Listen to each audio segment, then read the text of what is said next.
Masayang ibinahagi ng megastar na si Sharon Cuneta ang kanyang travel sa Italy na kung saan nga ay kasama niya ang kanyang anak na si Miel.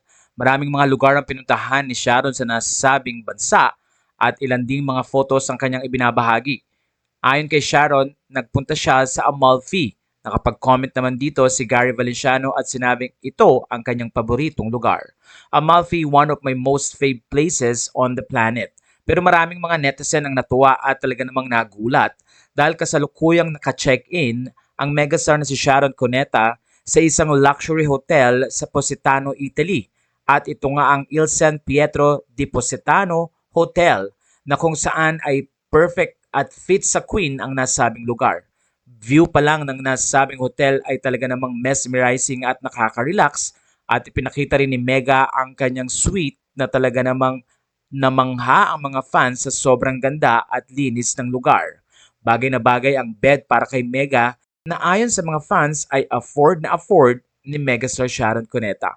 Kaya naman sinubukan namin i-check kung magkano kaya ang ibabayad kung sakaling magstay ka ng isang gabi sa nasabing hotel. Ayon sa booking.com, ang Il San Pietro di Positano ay nagkakahalaga ng 423,499 for one night kung may dalawang adults na doon ay mag-i-stay. Ayon sa mga fans, tanging mayayaman lamang ang pwedeng mag-stay dito.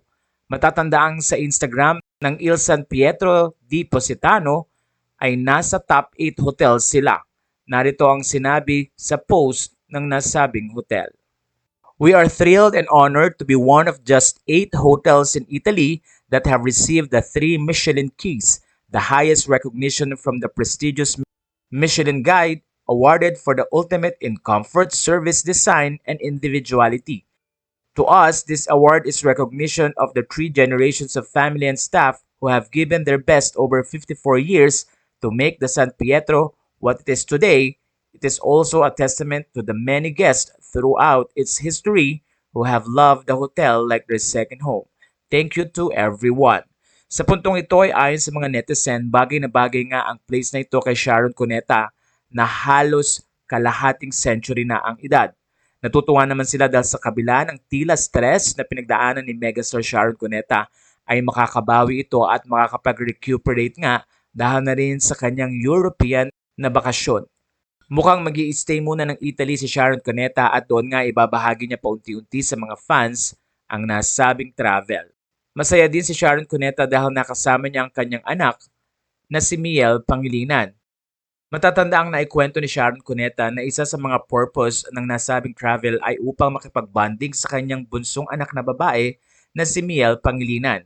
Ayon kay Sharon, bonding with my youngest girl before we bring her to college in NYC this year. Natutuwa naman ng mga fans dahil napakaganda pala ng introduction bago mag-college si Miel dahil papasyal siya sa Europe at lalo na't nakafocus sila ngayon sa Italy. Ilang mga fans din na nagsabing well-deserved din ni Sharon ang nasabing travel dahil na rin sa sobrang dami ng issue na kinaharap niya this year at pati na rin ang mga balibalitang hindi pa rin sila okay ni Casey Concepcion. Although may mga post si Casey at mga vlog na kung saan ay patuloy niyang ina-appreciate ang kanyang ina at doon nga ay pinapakita niya ang pagmamahal na tanging ang ina lamang niya ang nakapagbibigay sa kanya. Nirecall ni Casey Concepcion ang mga bagay at pati na rin ang mga moment na kung saan ay marami siyang natutunan sa pagsama sa kanyang nanay. Marami rin ang natuwa dahil napakalaki din ng ambag ni Sharon Cuneta sa buhay ni Casey dahil siya ang ina nito at pati na rin yung mga time na kailangan ni Casey mag-aral sa France na kung saan ay tila hilig talaga ni Sharon na pag-aralin ng mga anak sa ibang bansa upang maging independent sila at matuto kung paano nga ba gumalaw sa mundong ito. Kaya naman ang payo ng mga netizen ay i-enjoy ni Sharon ang travel niya ngayon ang kanyang European trip at i-enjoy ang bonding sa kanyang youngest girl na si Miel Pangilinan. Natuwa naman dito mga kaibigang sina Judean Santos, Jackie Lublanco at pati na rin ang iba pang mga kaibigan niya at mga Sharonians na patuloy na nag-aabang sa mga updates tungkol sa buhay ni Sharon Cuneta. Kamakailan din ay matatandaang nag-file ng cyber libel case si Sharon Cuneta laban sa kolumnista at online host na si Christopher Min dahil na rin sa mga malisyosong naging pahayag daw di umano nito. Pero ngayon ay tila tahimik muna si Sharon at Christopher Min tungkol sa mga issue habang hindi pa nagbibigay ng update ang kanika nilang mga legal teams. Well, sa puntong ito naman ay natutuwa ang mga fans na nagkaroon ng proper time si Sharon Cuneta at bonding kay Miel bago pa man ito sumabak sa kanyang college life na mangyayari nga sa New York City sa Amerika.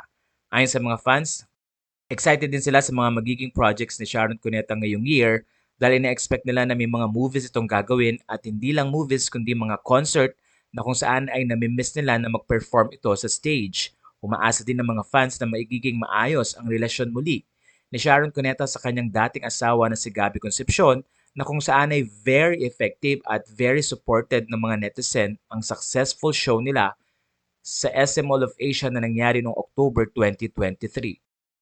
Kaya naman ayon sa mga followers, wala namang imposible ngayon dahil pagdating ng araw at oras ay nagkakaroon naman ng healing at nagiging maayos uli ang kanilang relationship. Pasasaan ba at patuloy nga na nagpipray ang mga fans ni Sharon at Gabby na eventually ay muling magkaroon ng reunion ng dalawa at sana nga daw ay magkaroon din ng movie lalo na't marami pa rin silang mga fans at followers. Mula dito sa Pinoy Showbiz Latest, enjoy your vacation in Europe, Mega and Miel.